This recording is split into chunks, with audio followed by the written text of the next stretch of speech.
27절입니다. 함께 읽겠습니다.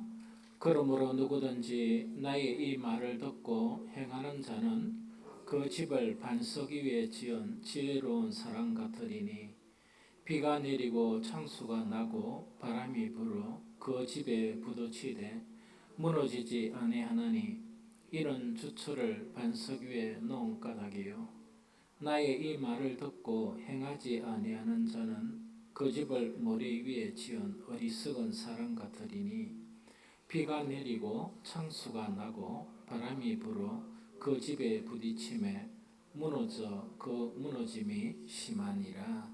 아멘. 오늘 예수님께서 그 산산수훈의 그런 마지막에 하신 말씀이 오늘 함께 읽었던 이 말씀이에요.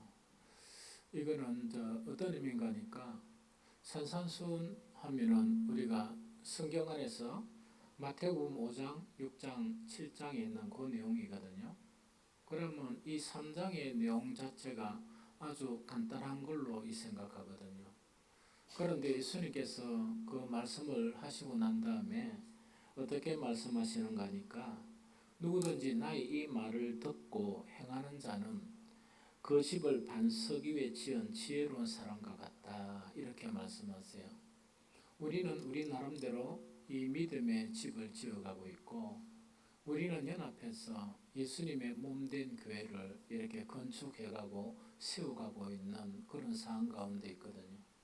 그런데 정말 그 집이 반석 위에 그 믿음의 집이 지어지고 또 교회가 정말 반석 위에 세워지려 그러면 마태복음 5장, 6장, 7장 이 세 장이라도 너희들이 따르게 되면 그것에 순종하게 되면은 그런 집을 능히 지어갈 수 있다 하는 것 자체를 이야기합니다. 그렇지 않으면 뭐냐니까 지었다가 무너지고 지었다가 무너지고 이런 일을 이렇게 지속적으로 반복하고 있다 하는 거 이야기죠. 우리가 신앙생활을 좀 어느 정도 한 분들이면 우리는 통상 성경을 통해서 성경 말씀 즉 하나님의 말씀에 순종해야 한다. 이거를 다 알고 있습니다. 이 다 알고 있거든요. 그런데 우리가 알다시피 또 모르는 경우도 있지만 순종의 길 자체가 쉬운 길이 아니에요. 아주 어렵고 어려운 그런 길입니다. 그래서 그 순종 자체는 우리가 드리는 예배보다 훨씬 나은 것이 순종이다. 이렇게 하나님은 사무엘 선지자를 통해서 이 사울에게 이렇게 가르치게 됩니다. 그런데 우리가 어려운 것은 뭘 어려운가 하니까 마태복음 5장, 6장, 7장 하면은 이거는 읽어도 여러 수천 번을 읽을 수 있는 그런 내용이거든요. 그런데 가만히 살펴보면 어떤 문제가 우리에게 있나 하니까 이 말씀 자체를 모르지 않거든요. 어떤 경우에는 이것을 암송까지 하거든요.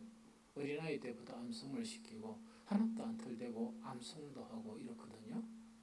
그런데 문제는 뭔가니까 암송하고 설교 듣고 성경을 읽고 이렇게 수십 번, 수백 번을 반복하는데 이 말씀을 읽고 또 이 말씀을 듣고 내가 무엇에 순종해야 되는가 그거를 모르는 경우가 허다한 거예요. 그런데 하물며 마태복음 5장, 6장, 7장도 그러한데 성경 전체의 말씀을 공부하고 읽고 하면서 무엇을 우리가 인식하지 못하는 거니까 이 말씀들은 이 다른 사람이 아니고 나를 위한 말씀이거든요. 내가 이 말씀을 듣고 내가 순종하고 내 자신이 바뀌어감으로 하나님의 아들로서 온전하게 되어야 한다. 그게 성경의 그런 요지예요. 그런데 참으로 이상하게 그렇게 수천 번 설교를 듣고 어떤 사람들은 수백 번 성경을 읽으면서도 무엇을 갖다가 모르느냐? 이 성경을 통해서 내가 무엇을 순종해야 되는가? 이걸 모르는 거예요. 참 난해하죠? 그래서 참 어렵고 어렵다 하는 그런 부분이죠. 아마 유대인들은 이 문제를 해결하기 위해서 율법을 모세를 통해서 받고부터 해보니까 이 어렵거든요. 보니까 이렇게 어려운 율법을 이렇게 계속 이야기해주고 이렇게 가르쳐봐야 이 순종의 길을 모르니까 유대인들이 작정을 하고 난 다음에 하나님께서 이 모세를 통해서 준 그 율법이 있죠. 그 모든 것을 몇 가지로 행동 철칙을 만들어놨는데 613가지의 행동 철칙을 만들었어요. 그러면서 가르친 게 뭐냐? 너희가 이것을 다 순종하면 의인이 된다, 의롭게 된다. 이거를 가르쳤습니다. 그런데 문제는 그러면 613가지를 순종하면은 당연히 의에 이르러야 되잖아요. 하나님의 의에 이르러야 되는데 정말 이 부활하신 예수님을 만난 이 바울, 이 사람은 예수님의 그런 복음을 위해서 그 시대 당시에 최고의 유대인입니다. 최고의 유대인이고 최고의 율법의 그런 선생이었습니다. 그런데 정말 예수님을 딱 만나고 나니까 옛날에는 뭐냐, 내가 율법으로 완전한 사람이다 이렇게 생각했던 사람이에요. 그럼 나는 완전한 의인이다. 예수님 당시에도 이런 사람들이 많이 나타났어요. 자기 의를 확인하기 위해서 예수님 앞에 많이 나오고 숱한 질문들을 하면서 판판이 깨어져 버렸거든. 사도 바울도 바로 뭔가 이름이 사울이었을 때 부활하신 예수님을 만나고 난 다음에 그게 깨어져 버렸어요. 깨어져 버리면서 뭐라고 고백하는가? 율법의 행위로 그 앞에 어렵다 하심을 얻을 육체가 없다. 로마서 3장 20절에 이걸 드디어 고백하게 되는 거예요. 그래서 이거는 뭐냐니까 613가지 율법을 완전히 지키고 어릴 때부터 지키고 했는데 뭔가 왼쪽 예수님을 딱 만나니까 뭐를 알아는가니까 이거는 의가 아니구나. 613가지 지킨다 그래도 의에 이를 수 없구나. 요거를 갖다가 발견한 거예요.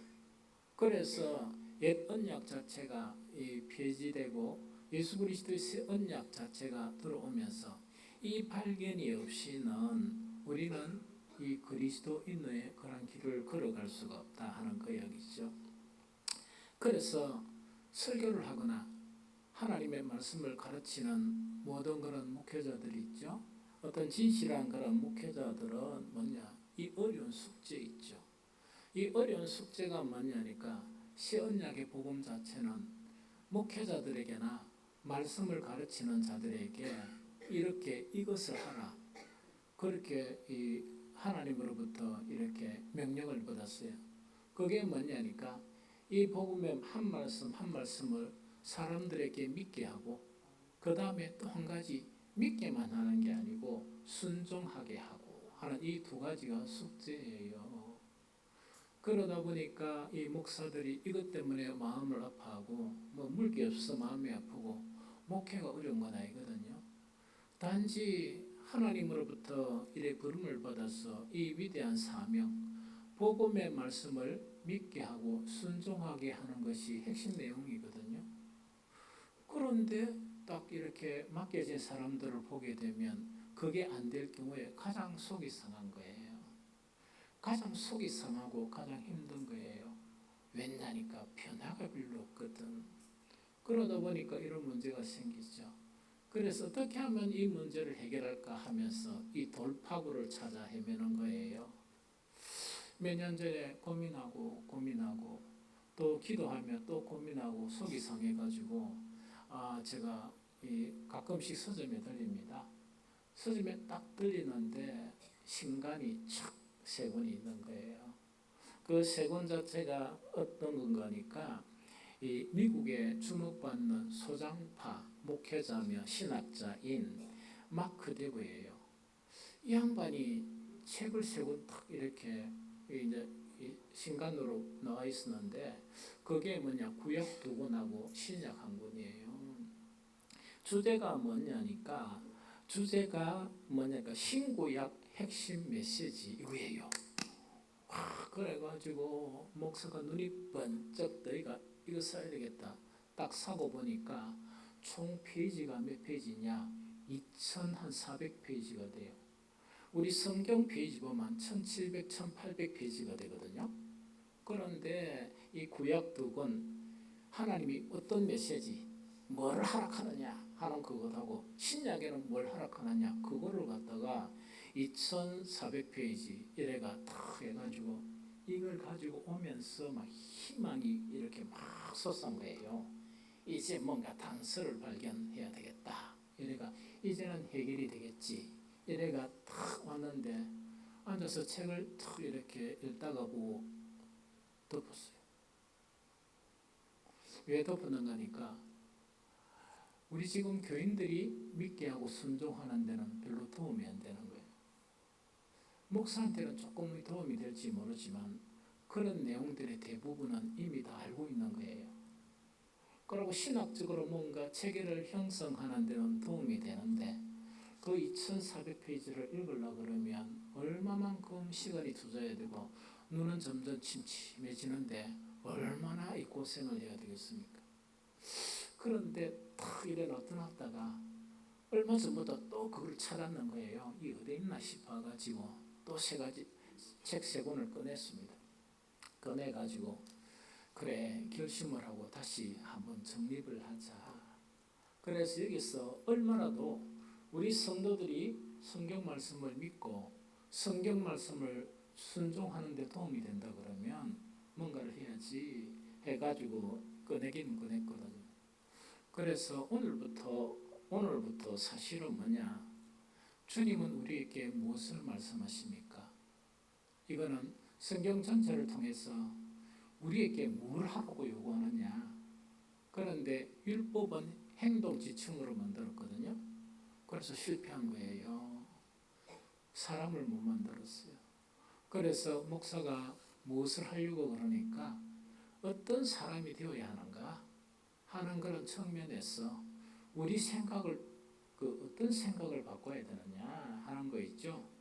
떴든지 못 던졌지 관계없이 그래도 이걸 가지고 앞으로 한 10주나 안 그러면은 더 많으면 한 20주에 걸쳐서 요 설교하면 아마 연말까지 될 것 같아요. 그런데 절기만은 또 생략을 하고 그런데 그때까지 하는지 안 하는지 잘 모르겠습니다. 또 내 풀에 지쳐가지고 안 할 수도 있습니다. 중간에. 그러나 안 하고는 이게 가만히 있을 수가 없는 거예요. 왜냐니까 영적인 전쟁이 너무나 강하고 교회가 세속화되고 또한 성도들이 성도의 모습을 잃어가는 그것이 너무나 가속화되다 보니까 뭔가는 해야 된다 하는 그 결심을 가지고 했는데 오늘 설교가 그 책에서 본 게 아니고 그 책은 아직 안 읽었습니다. 해가면서 천천히 읽어보려고 생각해요. 그래서 이제 그런 부분이거든요. 그래서 정말 이제 오늘부터 뭔가니까 주님께서 그러면 순종하는 것이 어렵잖아요. 어려운데 이 순종하는 것이 네가 A 말했으니까 B로 말해라. 네가 이런 행동했는데 그 행동을 버리고 이 행동하라. 이렇게 하면은요. 설교를 몇 가지 해야 되는가? 613가지가 아니고 6130가지 설교를 해도 모자라요. 왜냐니까 행동 지침을 가르치니까.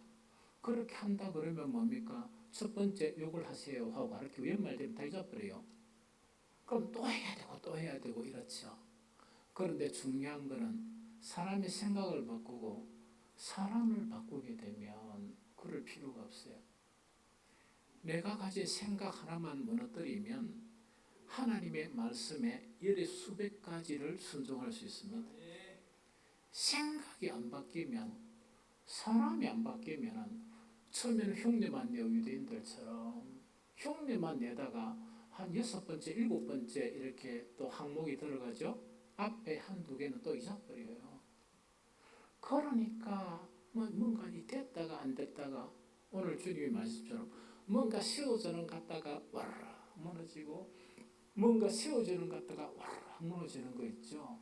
그런 일들이 지속된다 하는 그 이야기죠. 오늘 첫 번째 시간입니다. 하나님께서 우리에게 무엇을 순종하라 하시느냐. 오늘은 관련 성경 읽어보면 두 가지인데 그 두 가지 할 수가 없습니다. 오늘 찬송 또 못 부르고 이렇게 막 빨리 설교를 하겠죠. 딱 보니까 25분이 지난 거예요. 11시 25분.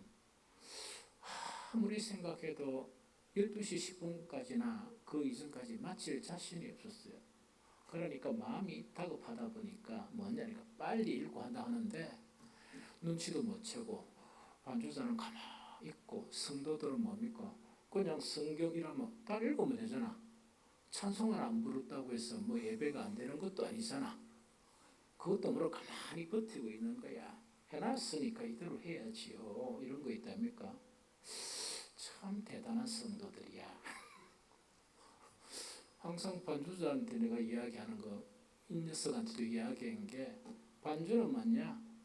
인도자에 따라서 하고 안 하고 박자도 이랬다가 저랬다가 그렇게 하는 거야.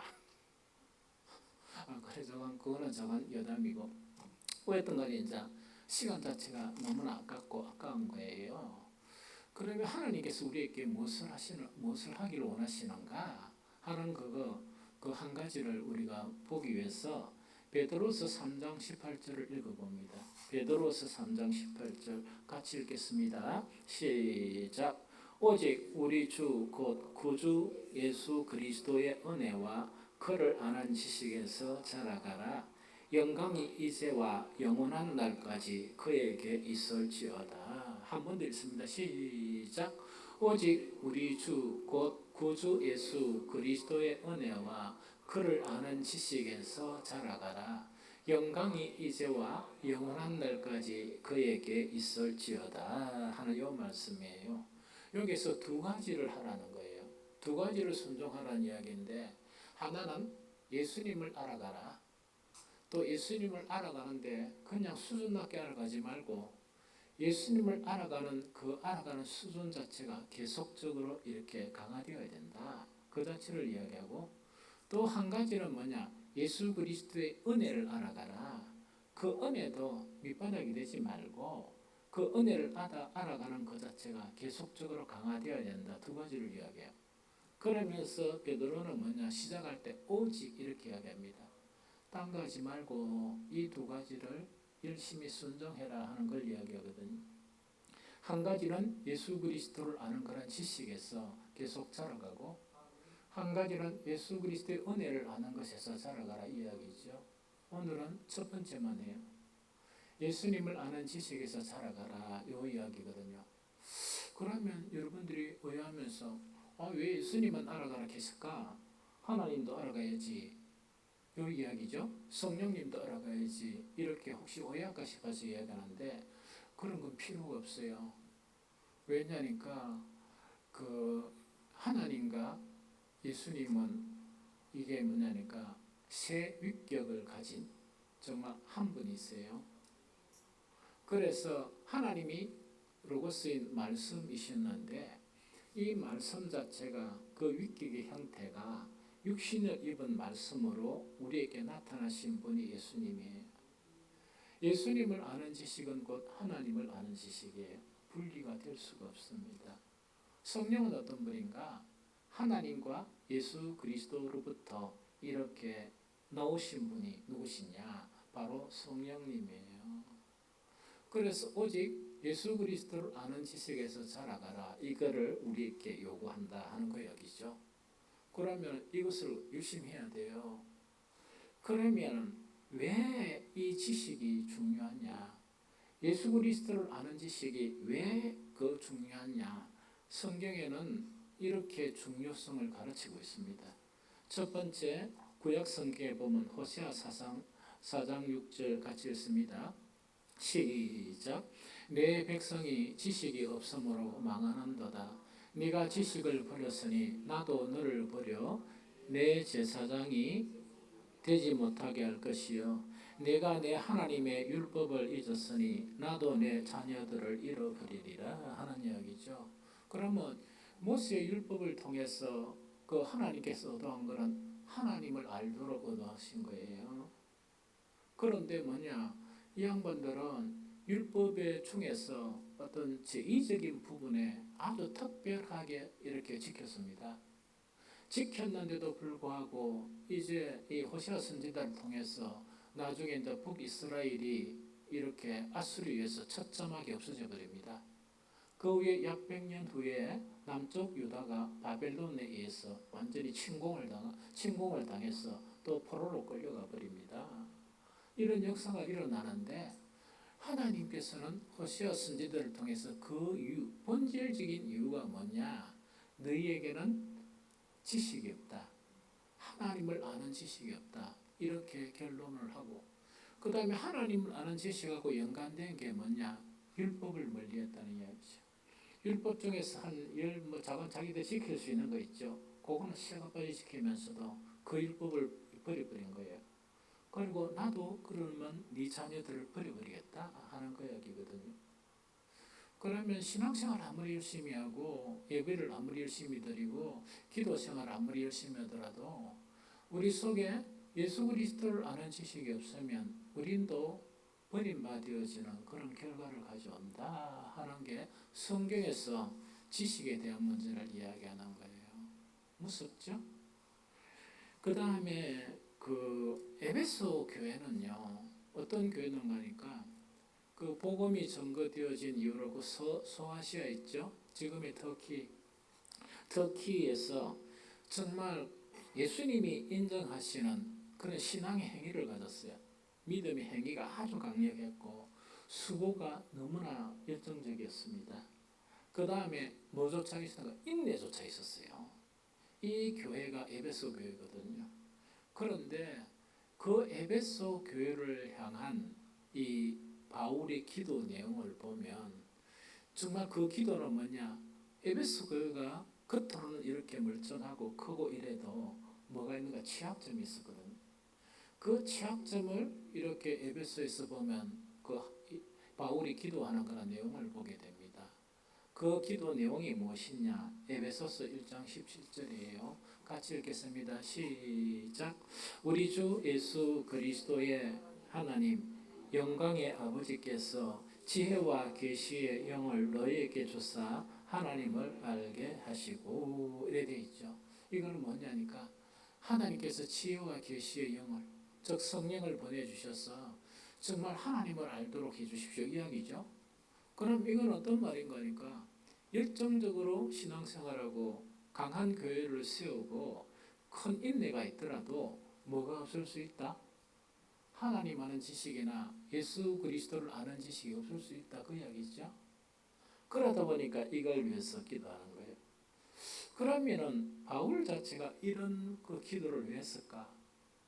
그 당시에 보면 정말 이렇게 대단한 교회였거든요.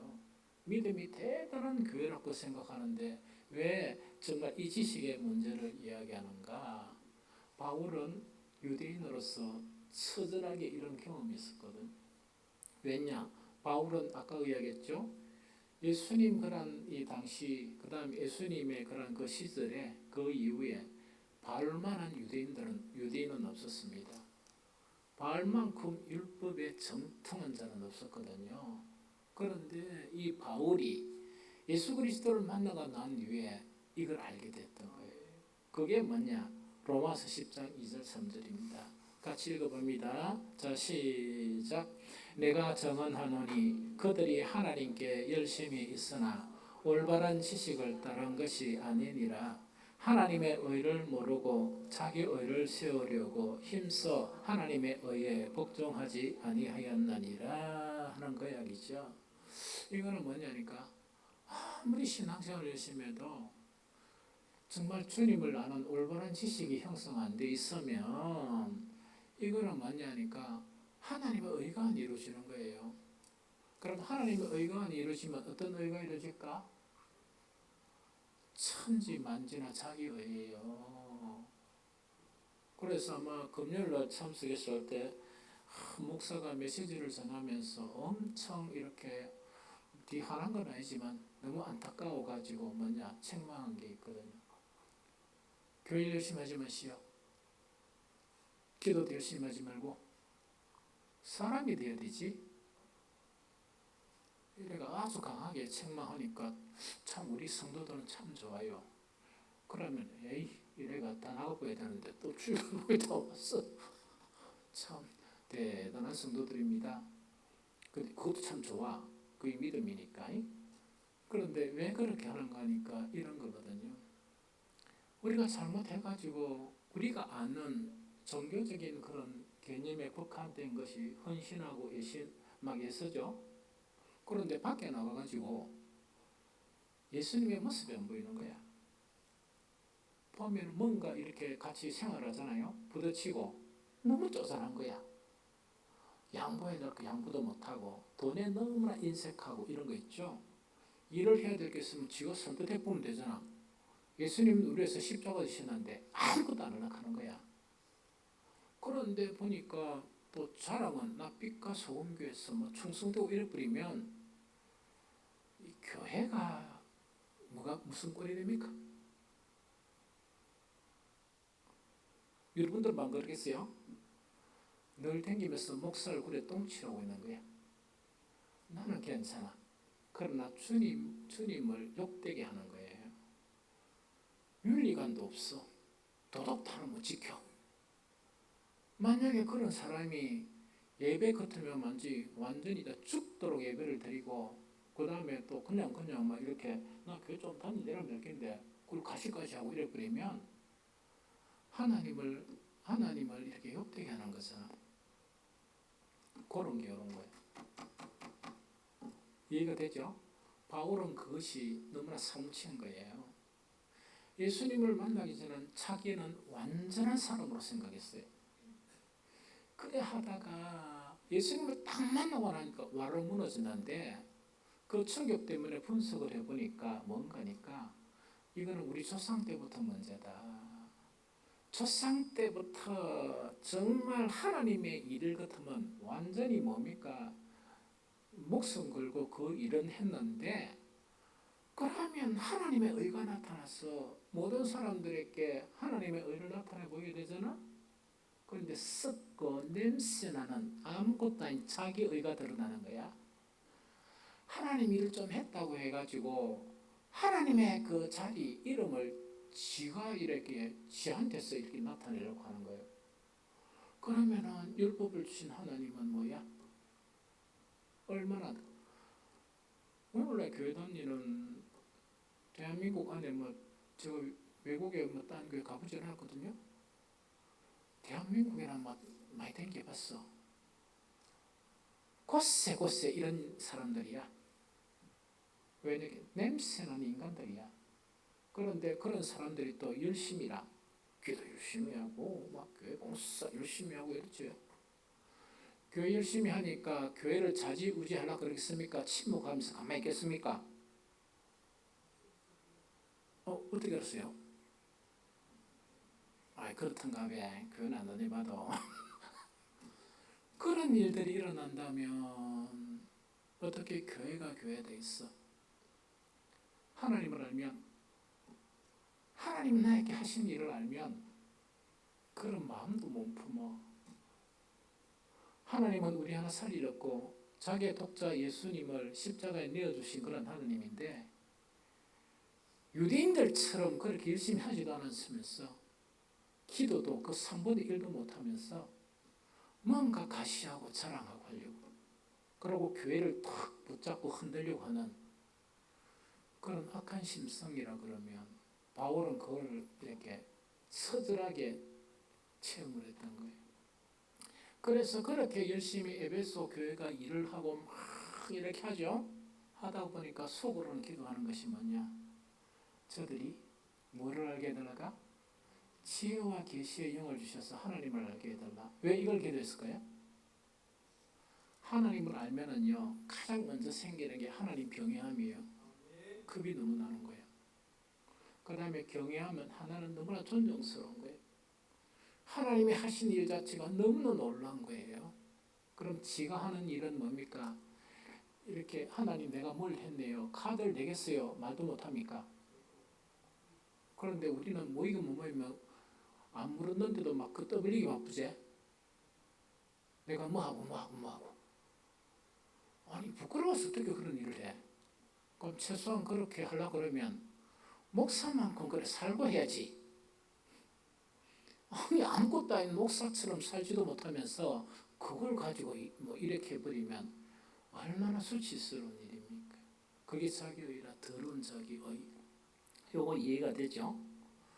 하나님 하는 지식이 없으니까 하나님 경외함도 안 생기고 하나님이 나에게 어떤 일을 하시는가 그것도 모르고 일하다 보니까 자기의가 나타나는 거예요. 그래서 주님 아는 지식이 만큼 중요하다 그걸 이야기합니다. 그 다음에 올바른 지식 있죠. 주님을 향한 올바른 지식이 신앙생활 하는데 우리에게 하나님 우리가 이제 올바른 지식이 형성되죠. 형성되면 하나님이 선물을 주세요. 선물을 주시는데 어떤 것을 선물을 주시는가 그거 한번 찾아보도록 합니다. 베드로서 1장 1절에서 2절 1장 2절을 3절 읽어봅니다. 시작. 하나님과 우리 주 예수를 알므로 은혜와 평강이 너희에게 더욱 많을지어다. 그의 신기한 능력으로 생명과 경건에 속한 모든 것을 우리에게 주셨으니 이는 자기의 영광과 덕으로서 우리를 부르신 이를 알므로 말미암음이니라. 여기서 그 안다는 것 자체가 두 개나 나와요. 이 짧은 구절에서 첫 번째로 하나님과 우리 주 예수를 알므로 이렇게 되어 있죠. 또 마지막에도 뭐냐 하니까 이것은 왜 주시는가? 정말 이는 자기의 영광과 덕으로서 우리를 부르신 이를 뭐함으로? 알므로 말미암음이니라 이렇게 되어 있습니다. 그래서 성경 읽을 때 이 눈이 좀 밝아져야 돼. 이 시력이 아니고 마음의 눈이 좀 밝아져 가지고 핵심적인 부분은 탁 이래 들어와야 돼요. 그러면 하나님과 예수 그리스도를 알게 되면 이것이 이 참지식과 이거는 이 올바른 지식을 갖게 되면은 주어지는 것이 몇 가지가 주어지는가 그걸 찾아야 돼요. 네 가지가 주어져. 지금 읽은 내용 안에 첫 번째 하나님의 은혜가 주어집니다. 그럼 은혜가 왜 중요한가니까 우리는 그리스도인의 길을 걸어가는데 하나님의 은혜 없이는 못 갑니다. 그런데 오늘날 많은 사람들은 뭐냐? 은혜 없이도 참 잘해요. 그 길은 그리스도의 길은 아닙니다. 교회 일이고 교회 열심히 하는 것은 맞지만은 주님이 가신 길은 아니에요. 그 길은 은혜 없이는 못 갑니다. 두 번째 뭐냐? 평강입니다. 평강이란 건 뭐냐? 구약부터 계속 있는 거예요. 그래서 구약에는 샬롬, 신약에서는 에이레네 이래가지고 계속 이야기합니다. 이거는 올바른 하나님의 지식을 알고 올바른 신앙이 되면 하나님께서 이 평강을 부어주세요. 평강을 부어주신다는 건 뭐냐? 세상 살면서 필요한 모든 것, 신앙생활하면서 필요한 모든 것이 평강이에요. 이건 은혜의 결과를 부어주는 거야. 그럼 두 번째, 평강이 주어진다는 이야기죠. 은혜 없이도 못 살고 평강 없이도 못 살거든요. 은혜와 평강 없이 신앙생활하는 거 있죠? 예배가 의미가 없어요. 그 다음에 교회를 열심히 하고 전도 열심히 하고 하죠? 소득이 하나도 없어요. 왜냐니까 은혜와 평강이 없이는 할 수가 없기 때문이다. 세 번째, 네 번째는 더 중요한 거예요. 생명을 주세요. 우리에게 새 생명. 우리는 다 거듭난 사람이죠? 오늘날 거듭난 여러분들 다 거듭났다고 생각하고 교회 열심히 다니는 사람은 거듭났다고 생각하거든요. 목사가 본 관점은 거듭난 생명이 어디에 포로가 되어 있는가? 여러분들의 애생명, 육체의 생명이 사로잡혀 있는 거예요. 그런데 그걸 모르는 거예요. 모르고 그러면 거듭난 생명을 하나님께 찬양하고 기도하고 예배드리고 해야 되는데 이것을 사로잡고 있는 육체의 생명 가지고 하다 보니까 하나님은 여기신데 그 예배가 됩니까? 뭐 열심히 하는 게 됩니까? 하는 쪽쪽 안 되는 거예요. 그 다음에 어떤 경우에는 안 하는 게 하나님을 도와주는 거예요. 안 하는 게 진실한 그런 주의 사람들을 도와주는 거예요. 왜냐니까 진실한 주의 사람들이 막 예수를 만큼 하죠. 이런 그 육체의 사람들이 와가지고 정말 다 무너뜨려 버리는 거예요. 완전히 무너뜨리고 엉망진창이 만드는 거예요. 그래서 목사는 깨달은 거예요. 안 하는 게 낫다. 안 하는 게 도와주는 것이다. 그 다음에 조금 하고 뭐가 먼저 되라? 하나님의 사랑부터 되라. 하나님의 사랑이라 그러면 마음이 바뀌어야 되겠어? 안 바뀌어야 되겠어? 생각도 바뀌고 이렇게 해야 되는 것이지.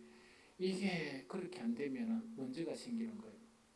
그뿐만 아니고 마지막 하나가 경건이에요. 경건은요, 구원받았다는 사람의 표상이야.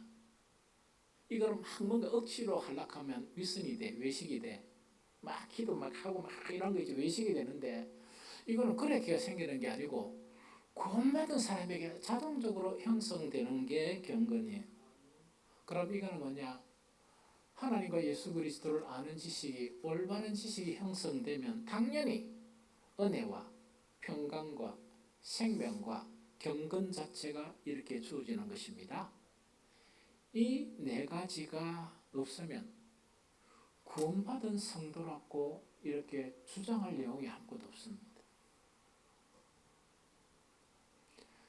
앞으로 있을란가는 모르겠지만 지금 현재로는 육체에 사로잡혀 있고 악한 영에 사로잡혀 있는 포로가 되어 있는 것인데, 하나님의 놀라운 도움이 성령께서 그 결박을 끊어줘야 가능하지, 그것이 없으면 그 안에 포로되어서 살 수밖에 없다 하는 그거를 이야기합니다. 이제 본론이다, 그죠? 어떻게 올바른 지식을 가지느냐, 이 문제입니다. 어떻게 올바른 지식을 가지느냐. 통상 우리 모두가 아는 것은 뭡니까? 우리는 말씀을 열심히 읽거나 설교를 열심히 듣거나 또 시간이 나면 성경 공부에 열심히 참여하면 우리는 하나님을 아는 지식에 자라게 된다 하는 그런 생각들을 가지고 있습니다. 지극히 맞는 말이에요. 이거 안 하고 어떻게 돼? 이거 안 하고 산에 올라가 토굴 속에 있으면서 말씀 주시오라 하랍니까? 성경은 안 읽고 설교도 안 듣고 어떻게 가능해? 지극히 맞아요. 그래서 새해 계획을 딱 세우면 뭐부터 세웁니까? 올해 안에 성경 몇 번 읽기, 그다음에 어떤 사람은 성경 쓰기 뭐 이런 거 있죠. 그리고 어떤 사람은 설교 듣는데 몇 번 더 하기, 뭐 여러분들 계획서에 그런 게 있대. 뭐 금요일에 어떤 부서에 보니까 참 계획이 대단하더라고. 한 달에 한 번 다 참석하기 이런 거 있죠. 그게 무슨 그 좋은 계획이라. 그래서 한 달에 한 번 다 참석한 건 아주 좋은 계획이지. 그래서 이래요. 그런데 그 문제는 뭔가니까 계획한 대로 됩니까 안 됩니까? 안 되는 것이 80% 이상의 문제예요. 계획한 대로 80% 이상이 안 되거든요. 그런데 20% 정도가 계획대로 해봤는 거야. 계획대로 하면은 되겠습니까? 안 되겠습니까? 안 되는 경우가 더 허다해요. 이게 우리의 숙제라. 목사가 가장 고통스러운 게 이거라. 우리 교회 빛과 소금교회 설교가 부족한 거 아니거든요. 모임이 부족한 건 아니거든요. 모든 다른 교회보다 모임이 2배 이상, 3배 이상 많습니다. 그 다음에 설교가 뭔가니까 쪼잔하게 저는 20분, 30분 못합니다. 최소한 1시간 하면 2번 설교한 걸 한 번 한 거잖아. 그만큼 분량이란 말이야. 그래서 다른 교회에 비해서 3배, 4배인데 마음에 상처가 되는 게 뭔가니까 다른 교회 비회가 그렇게 나은 것도 없네. 그래 감시 사탄은 뭐라고 저한테 절망을 주는 거니까 니 뭐하노? 혹시 니 열심히 아이가? 이러다 보니까 화는 막 나지만은 뭔가 이렇게 아이다 하라 그러면 우리 성도들을 봐라 이래야 되잖아. 그런데 아이다 하면서 우리 성도들을 봐라 이렇게 할 자신이 별로 없는 거야. 그러니까 이게 이제 계획대로 하더라도 잘 안 된다는 이야기거든. 이런 문제가 우리가 가지고 있거든요. 그래서 이게 안 되니까 성경에서 우리가 해답을 찾죠. 어떤 해답을 찾습니까? 내 지혜대로는 안 되고 누구를 의뢰해야 된다? 성령을 의뢰해야 된다. 이렇게 해답을 찾잖아. 맞죠? 그래서 성령을 의뢰해야 된다 하는 거 이야기거든요. 왜냐니까 우리 주 예수 그리스도의 하나님 영광의 아버지께서 지혜와 계시의 영을 주셔서 하나님을 알게 하시고 에베소 교회를 위해서 기도하는 거야. 우리가 아무리 공부하고 우리가 아무리 듣고 해도 안 되고 뭐를 주셔야 돼? 지혜와 계시의 영을 하나님이 부어주셔야 비로소 하나님을 아는 그런 지식에 형성된다 그 이야기거든요. 그러니까 뭐냐 성령을 의뢰하는 거예요. 또 다른 아주 중요한 성경 구절이 하나 있는데 고린도전서 1장 2절 전반절 읽어봅니다. 시작. 하나님의 지혜에 있어서는 이 세상이 자기 지혜로 하나님을 알지 못하므로. 이는 성경의 분명한 사실이라. 아무리 우리가 지혜로 우리의 지식으로 하나님을 알려고 공부해도 안 됩니다. 그러고 난 다음에 고린도전서 2장 9절 10절 세 번역을 읽어봅니다. 시작. 그러나 성경에 기록한 바 눈으로 보지 못하고 귀로 듣지 못하는 것들 사람의 마음에 떠오르지 않는 것들을 하나님께서 자기의 사랑하는 사람들에게 마련해 주셨다 한 것과 같습니다. 하나님께서는 성령을 통해서 이런 일들을 우리에게 계시해 주셨습니다 하는 이야기죠. 그럼 누구를 통해서 가능하다고? 성령을 통해서 가능해요. 그러면 열심히 부지런히 성경 읽고 계속 말씀을 듣고 성경 공부도 열심히 하고 그거는 맞아. 그래 해야 돼요. 하고 난 다음에 그만 내 어떤 지혜로 하지 말고 순간순간 성령에게 의뢰하면서 해야 되는 거예요. 좀 이해가 됩니까? 그래서 이렇게 해 나가야 된다 하는 거 이야기죠. 그런데 질문은 뭐냐? 매 순간마다 주님 내 마음을 밝혀주십시오.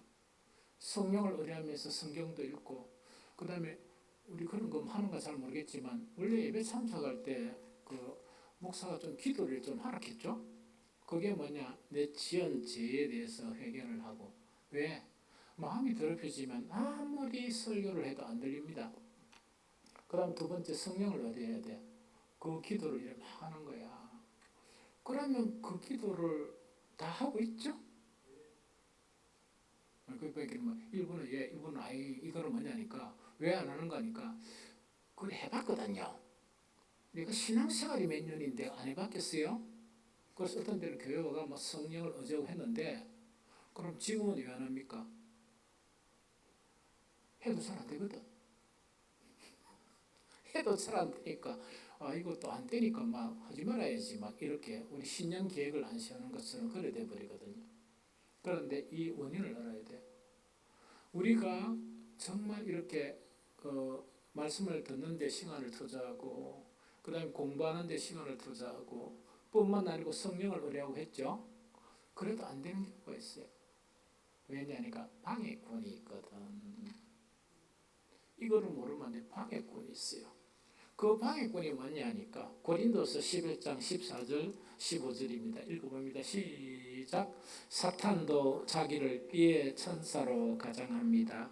그러므로 사탄의 종들이 의의 종으로 가장한다고 해서 놀랄 것은 없습니다. 한 번 더 시작. 사탄도 자기를 비의 천사로 가장합니다. 그러므로 사탄의 종들이 의의 종으로 가장한다고 해서 놀랄 것이 없습니다. 이 이야기거든요. 그럼 이거는 뭐냐니까 항상 얘기했듯이 사탄 이래 서가지고 이렇게 나타나는 거 아니거든요. 정말 이체 천사처럼 우리에게 다가옵니다. 사탄의 일꾼들은 뭐냐? 이거는 뭐냐? 의의 일꾼. 이것이 의다 이래가 그거로 가장이가 우리한테 접근하다 보니까 그 영향을 받는 거예요. 그 영향을 받다가 보니까 우리가 성경을 공부하고 설교를 아무리 들어도 우리는 진리의 지식에 잘 가까이 못 가는 거라. 하나님 아는 지식이 딱 형성이 되면요. 열심히 믿고 말할 필요가 없습니다. 딱 그 지식이 형성되면 뭐냐니까. 여기 아무도 뭡니까? 하나님께 충성하지 않을 사람 아무도 없습니다. 헌신하지 않을 사람 아무도 없고 정말 그렇거든요. 그 나라와 그 일을 구하는 그런 일들에 정말 내가 전적으로 이렇게 헌신하지 않을 사람 아무도 없어요. 왜? 하나님 너무나 무섭거든. 너무나 무서우니까 그렇게 되거든요. 그런데 사탄이 그래 안 해도 된다. 그래 안 해도 천국 가고 그래 안 해도 괜찮아 하면서 하다 보니까 기가 보니까 좀 힘든 일을 싣고 일하다 보니까 그게 이제 휩쓸려 버리는 거예요. 이해가 되죠? 그런데 그러면 이런 상황 가운데 우리는 말씀 생활과 설교 듣는 것과 뭐 성경 공부는 뭐 제자 훈련회가 뭐 열심히 하고 있거든요. 얼마든지 여러분들에게 이렇게 제공할 수가 있습니다. 그럼 그걸 하는데 진짜 그럼 어떻게 하면 될까? 이런 상황 가운데 무슨 말 알겠죠? 악한 영이 미혹하고 이런 상황 가운데 우리는 어떻게 말씀에 가까이 갈 수가 있느냐? 그러니까 그 말씀을 통해서 하나님 아는 지식이 형성될 수 있느냐? 이게 숙제거든요. 이 숙제는 예수님이 아주 간단하게 풀어주셨어요. 아주 간단하게 그냥 눈도 깜짝 안 하시고 말씀하셨어요. 그게 누구냐? 유대인들을 향했어. 이해가 됩니까? 유대인들을 향해거든요. 그럼 성경 딱 읽고 이것만 설명하면 마칩니다. 성경 읽어봅니다. 요한복음 5장 39절 40절 읽어봅니다. 시작. 너희가 성경에서 영생을 얻는 줄 생각하고 성경을 연구하거니와 이 성경이 곧 내게 대해서 증언하는 것이니라. 그러나 너희가 영생을 얻기 위하여 내게 오기를 원하지 아니하는도다. 한번 읽습니다. 시작. 너희가 성경에서 영생을 얻는 줄 생각하고 성경을 연구하거니와 이 성경이 곧 내에 대해서 증언하는 것이니라. 그러나 너희가 영생을 얻기 위하여 내게 오기를 원하지 아니하는도다. 여러분은 여기서 너희가 하는 거 있죠. 이 너희는 유대인들을 가리켜요. 너희가 이 성경의 영생을 있는 줄 알고 이 성경을 연구하거니와 이야기죠. 막 열심히 공부를 했단 말입니다. 열심히 공부해버리면 이 성경 자체 그 율법이 있죠. 율법하고 예수님이 있으면 이 관계가 어떤 관계입니까? 예수님이 하나님께서 모세에게 전해주신 율법이 곧 예수님이세요. 그게 뭐냐? 태초에 말씀이 계시니라. 이 말씀이 하나님과 함께 계셨으니 이 말씀이 곧 하나님이시라. 그 이야기죠? 이 말씀 자체가 무엇을 입었다? 육신을 입어서 이 땅에 오신 분이 예수님이야. 그러면 예수님은 곧 말씀이고 예수님은 곧 하나님이시죠? 그럼 유대인들이 성경 가지고 열심히 연구했다 그러면 그 연구 자체가 이게 진짜 연구, 정말 이렇게 아까 온전한 그런 말씀이었다 그러면 예수님을 보자마자 왜겠습니까? 하면서 이렇게 하면 안 되겠구나. 감히 예수님 앞에 뭐 해야 됩니까? 유대인들이 잘하는 거 무릎 팍 꿇고 그죠? 이렇게 예수님을 영접해야 되잖아. 그런데 그 하나님의 말씀인 예수님이 오셨는데도 불구하고 그들은 그들의 성경 공부 때문에 너무 열심히 한 성경 공부 때문에 뭘 합니까? 예수님을 배척해버려. 그런데 이것까지 웃지 마서. 왜냐니까 오늘날 성도도 똑같은 짓을 하고 있어. 끊임없이 예수님을 배척하는 거야. 배반하는 거야. 뭐 때문에? 유대인들처럼 이렇게 성경 공부를 많이 한 것도 아니야. 뚜껑 열어보니까 너무 무지해. 그런데 뭐 때문에? 자기 신앙생활이 좀 열심히거든. 일을 좀 했거든. 그걸 가지고 그래. 그러면 안 됩니다. 뭔가를 갖다가 이렇게 내세우려고 하면 유대인들처럼 이렇게 금식도 하고 일주일에 3번 뭡니까? 이렇게 그 기도도 하고 이렇게 또 율법에 목숨을 걸고 이래야 되는데 알면 선택한 거는 웃기잖아. 부끄럽잖아요. 좀 이해가 되죠? 그래서 이제 그 예수님이 이제 이렇게 이야기하신 거예요. 그러면서 예수님은 요 말씀을 하시고 난 다음에 40절 후반에 보면 2가지의 유대인들의 문제점을 지적하세요. 이해됩니까? 한 가지는 뭐냐니까 너희들은 성경을 열심히 연구했는데 무엇이 없다? 하나님 사랑하는 것이 없다. 하나님 안 사랑하고 뭘 사랑했다? 돈을 사랑하고 이 세상을 너무나 사랑했다는 그 이야기거든요. 우리 이야기야. 우리 이야기를 들려주신 거예요. 그래서 읽어보면 하나님 사랑하는 문제를 거론하시면서 요한복음 5장 42절 읽어봅니다. 시작. 다만 하나님을 사랑하는 것이 너희 속에 없음을 알았노라. 예수님의 그 원인을 딱 보니까 유대인들의 뭐가 원인이라? 율법 공부는 엄청 하면서 율법은 하나님께로 왔죠. 율법은 사랑하는데 누구는 사랑 안 한다? 너무 아니잖아요. 율법은 사랑하고 그 율법을 위해서 목숨도 바치는데 누구는 사랑 안 해? 하나님 사랑 안 하는 거예요. 이 문제를 가르칩니다. 신약 성경에도 지금은 새 언약의 시대, 복음 시대거든요. 성경에서 우리에게 말씀하고 있는 건 이거예요. 요한일서 2장 15절 17절 읽어봅니다. 시작. 이 세상이나 세상에 있는 것들을 사랑하지 말라. 누구든지 세상을 사랑하면 아버지의 사랑이 그 안에 있지 아니하니 이는 세상에 있는 모든 것이 육신의 정욕과 안목의 정욕과 이생의 자랑이니 다 아버지께로부터 온 것이 아니요 세상으로부터 온 것이라. 이 세상도 그 정욕도 지나가되 오직 하나님의 뜻을 행하는 자는 영원히 거하느니라. 아주 무서운 말씀이에요. 그럼 이건 뭐냐니까 신약을 살아가면 세 가지 문제가 뭔가니까 우리 안에 뭐가 있으므로 하나님을 못 사랑한다? 육신의 정욕에 사로잡혀 있다. 두 번째 안목의 정욕. 안목의 정욕이라는 건 나와가지고 막 휘황찬란한 거 있죠. 이 세상. 거기에 사로잡혀 있다.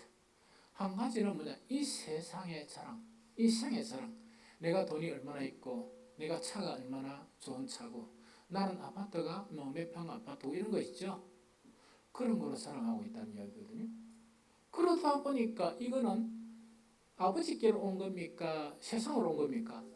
세상에 온 것이니까 그러니까 아버지께로 온 하나님의 말씀은 인식을 못하고 미혹된 말씀이 있죠. 그 말씀이 귀에 쏙쏙쏙 들어오는 거예요. 이거 좀 이해가 됩니까? 그래 그 이야기고 그 다음에 두 번째는 뭐냐? 하나는 유대인들의 어떤 문제인가니까 그 하나님 사랑이 아닌 세상 사랑 문제, 돈 사랑하는 거.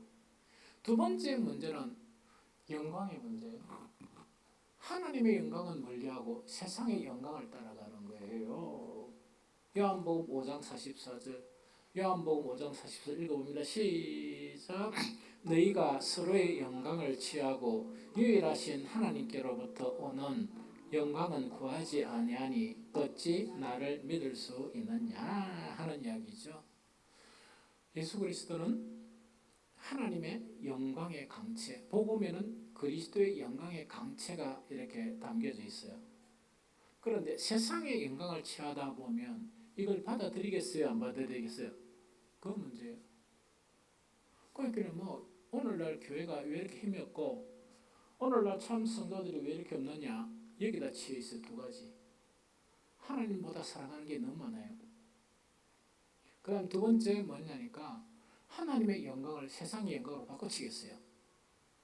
육신의 영광과. 그런 사람이 아무리 설교를 들어도 어떻게 하나님 안에 지식이 되겠습니까? 그러니까 문제가 발생하고 문제가 발생한다 하는 이야기죠. 사탄은 우리를 미혹하는데 우리가 생각이 이렇죠. 야 어떻게 그리 쉽게 넘어가느냐. 그런데 가만히 보니까 기도 많으면 많을수록 쉽게 넘어가요. 교회를 열심히 하면 열심히 할수록 쉽게 넘어가고 그러면 기도 안 하고 교회 열심히 하는 사람은 어떻게 됩니까? 기도할 바가 아닌 거라. 세상하고 한패니까. 이렇게 미궁에 빠진 게 오늘 우리 세대인데 사탄은 우리의 무엇을 이용할까? 이게 문제예요. 그걸 오늘 이 시간 그 말씀을 드립니다. 왜 아무리 설교를 들어도 아마 예수님이 오셔서 설교를 들어도 똑같은 현상이 일어날 것이라는 생각이 듭니다. 별로 아니라. 그런데 왜 이런 현상이 들어갈까? 여러분들 혹시 프리즘 알아요? 프리즘은 뭡니까? 뭔가를 탁 볼라고 비추면 휘황찬란한 막 형형색색의 그런 빛들이 이렇게 나타나고 있어요. 하나님의 빛은 그런 빛은 아닙니다. 하나님의 빛은 그런 빛은 아닌데 오늘날 성도들과 목사들 마음에 프리즘들이 너무 많은 거예요. 설교를 듣죠? 그러면 프리즘을 탁 제거하고 들어도 될까 말까 해. 이걸 통해서 계속 보려고 그래. 바울은 이걸 어떻게 표현하는가?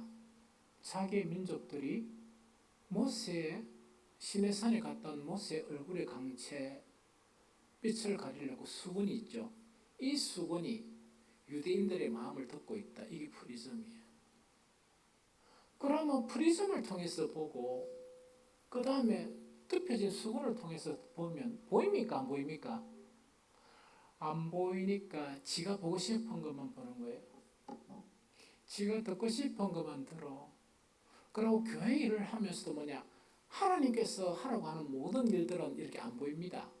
안 보이고 지한테 딱 맞는 것만 이렇게 하는 거예요. 그것도 열심히 하는 거야.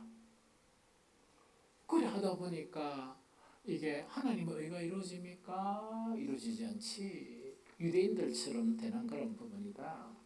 그러면 이 프리즘들은요, 제가 하니까 이런 한 수백 가지 될 것 같아요. 내한테도 그런 게 있을 수가 있기 때문에 이걸 제거하려고 힘씁니다. 그런데 우리 성도들을 보면은 내가 생각하기에 한 30가지 이상은 가지고 있는 것 같아. 이때는 요걸 보고, 이때는 요걸 보고, 이번 설교도 때는 요걸까지 다 꺼내가 보고 있다, 그죠? 하늘은 또 보니까 우리 손 이름을 잊어보네. 저거 막 하도 웃어봐가지고 이 사진을 보냈어요. 석장 뭐냐니까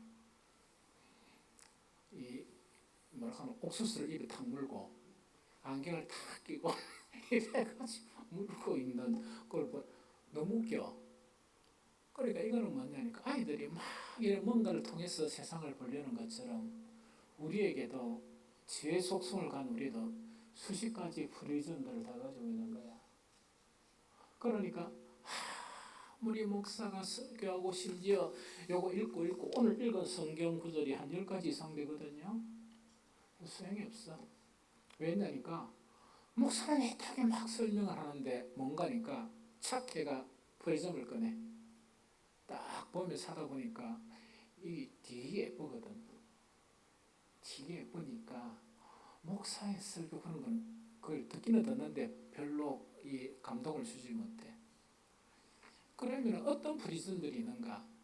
여러 수백 가지를 논할 수 있지만 오늘 한 4가지만 딱 설명해 줄게요. 성경에 있는 거. 하나는 이성의 프리즘이야. 이성의 프리즘이에요. 하나님 말씀을 보면서 어떤 안경을 탁 지는가?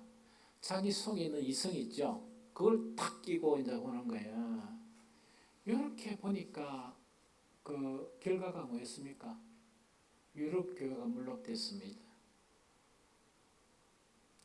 유럽 교회가 몰락된 신학의 사조가 뭐죠? 자유주의 신학이에요. 그러면 자유주의 신학이나 자유주의 신학 자체는 뭔가니까 엄청 열심히 일해요. 건물도 막 짓고. 자유주의 신앙에는 뭐가 없습니까? 하나님이 없어요. 그래서 하나님이 없는 교회에서 예배를 드리는 거야. 그 다음에 두 번째, 세상의 프리즘 있죠. 이거는 대한민국 성도들이 반도국가라서 침략을 많이 받았거든. 이거를 전부 다 한 5개 시키고 있습니다. 어떻게 먹고 사는가는 문제 있죠. 탁 끼고 성경이나 설교를 들으니까 무슨 신앙이 돼? 구원의 신앙이 안 되고 세속주의 신앙이 돼. 세속주의 신앙의 특징은 천국은 말하는데 그들이 말하는 천국은 이 세상의 영광이야. 천국 없는 신앙이에요. 그 다음에 어떤 사람은 지식의 프리즘을 다 끼고 있어요. 자기의 지성. 아까는 이성이고 이성은 지정을 이야기하고 지식은 2가지 빼버리고 지성만 이야기하는 거예요. 지식의 프리즘을 탁 끼고 성경 듣고 설교 듣고 그 다음에 목사가 새로운 이론을 이야기하면 귀에 확 들어와요. 눈이 반짝반짝해. 왜냐니까 이렇게 들어온단 말이야. 그런데 목사는 지식을 주고자 하는 건 아닙니다. 그것뿐만 아니고 새로운 원리들을 막 보려고 그러죠. 이건 어떤 신앙이 될까? 지금도 있어요. 이단들. 영재주의 신앙이 됩니다. 이거는 심오한 신에 대한 철학은 있지만은 실제가 없습니다. 실제가 없음. 마지막 네 번째로 하나님 무슨 분이지? 그래서 법의 프리즘을 탁 끼는 거야. 법의 프리즘을 끼니까 모든 말씀이 뭐로 보여요? 율법으로 보여요. 이런 사람은 뭐냐? 종교적인 행위는 엄청 열심히 해요. 그런데 뭐가 없고 뭐가 없습니까? 하나님의 사람이 없어. 하나님의 아들들이 나와야 되는데 아들들은 아무리 찾아봐도 없어. 무슨 말인지 알겠죠? 그럼 이들의 그런 공통적인 특징이 외식해요. 뭔가 이렇게 경건한 것처럼 보여주는 경건의 모양은 강한데 경건의 능력은 절대로 찾아보지를 못한다 하는 거였죠. 그래서 우리는 사탄의 미혹을 안 받으려 그러면 이것 외에도 우리는 각자 가지고 있는 프리즘이 너무 많습니다. 내 상태에 따라서 어느 날은 욕을 끼고 교회 오고 어느 날은 그 탁 벗어버리고 다른 거를 끼고 교회 오고 왜? 생활하다 보니까 문제를 부딪히거든. 그러니까 순전한 마음으로 주님께 향해야 되는데 그거 안 하고 이런 프리즘을 탁 끼고 나오는 거예요. 아무리 진리의 말씀이 선포돼도 왜곡됩니다.